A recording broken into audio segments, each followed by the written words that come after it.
नमस्कार। चलिए आज एक बहुत ही दिलचस्प सफर पर चलते हैं। एक ऐसी कहानी जिसमें हम देखेंगे कि कैसे सिर्फ एक धातु लोहे ने प्राचीन भारत के इतिहास का रुख ही मोड़ दिया। तो सबसे पहले एक ऐसा सवाल जो इस पूरी कहानी की जड़ है।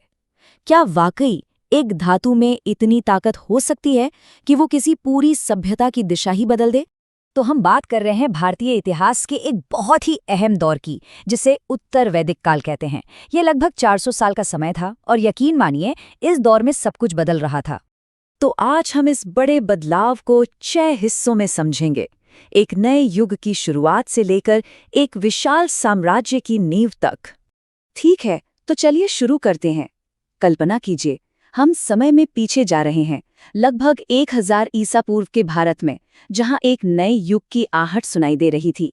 अब हो क्या रहा था कि आबादी बढ़ रही थी और ज्यादा लोगों का मतलब था ज्यादा जगह की जरूरत। तो लोग नई जमीन की तलाश में निकल पड़े और यहीं से एक बहुत बड़े माइग्रेशन की शुरुआत हुई।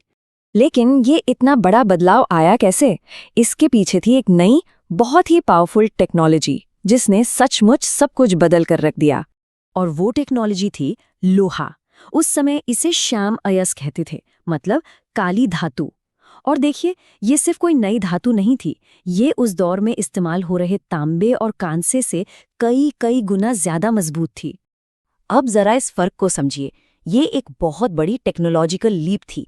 सोचिए, एक तरफ थे तांबे और कांसे के औजार जो घने जंगलों के आगे ज्यादा कुछ कर नहीं पाते थे, और दूसरी तरफ थी लोहे की कुल्हाड़ियां जिनसे इन घने जंगलों को साफ करना एकदम मुमकिन हो गया। और बस इसी नई ताकत के साथ लोगों ने गंगा यमुना दोआब के घने जंगलों को साफ करना शुरू कर दिया। इससे क्या हुआ? इससे एक बहुत बड़े इलाके में बसने का रास्ता खुल गया, जो आज का उत्तर प्रदेश और उसके आसपास का क्षेत्र है।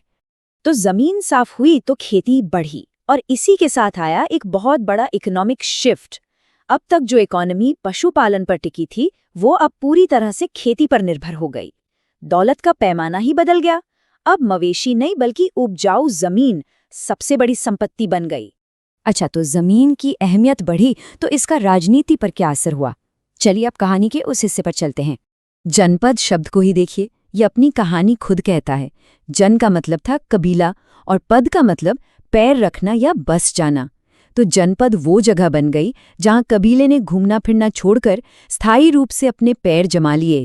तो पॉइंट ये है कि पावर का बेस ही बदल गया, राजा का रोल बदल गया। अब वो सिर्फ कबीले की गायों का रक्षक नहीं था, बल्कि वो उस जमीन का, उस टेरिटरी का शासक बन गया था। और जब राजा की ताकत बढ़ी तो उसे दिखाने के तरीके भी बड़े हो गए। अश्वमेध और राजसूय जैसे विशाल यज्ञ होने लगे। ये सिर्फ रस्में नहीं थी, ये पावर का एक खुला प्रदर्शन था, एक स्टेटमेंट था।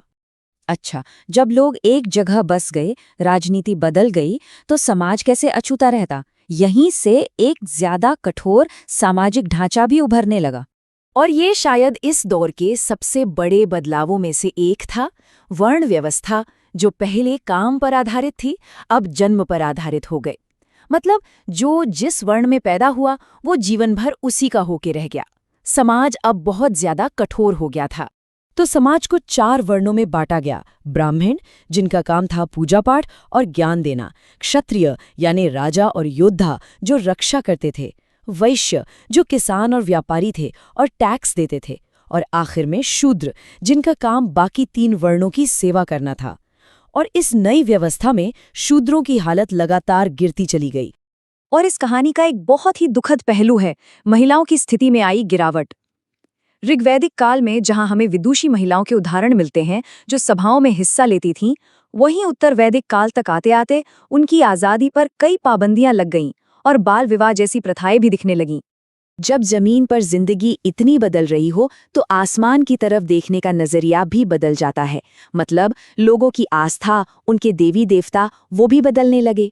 तो जो पुराने ऋग्वैदिक काल के देवता थे, जैसे इंद्र और अग्नि, उनका महत्व धीरे धीरे कम होने लगा और उनकी जगह ले ली एक नई त्रिमूर्ति ने।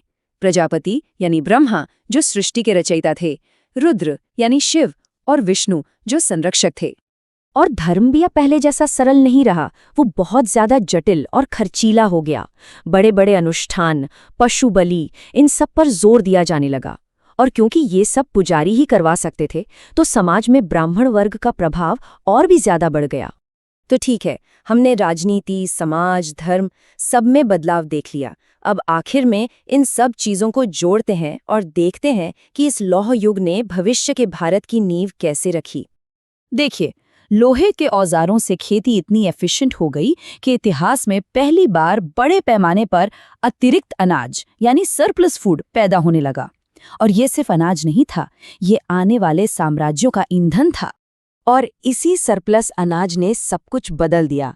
इसी से व्यापार को बढ़ावा मिला, नए नए शहर बसने लगे, और सबसे बड़ी बात, मगध जैसे बड़े बड़े महाजनपद उभरकर सामने आए। भारत के पहले महान साम्राज्यों के लिए स्टेज अब पूरी तरह से सेट हो चुका था।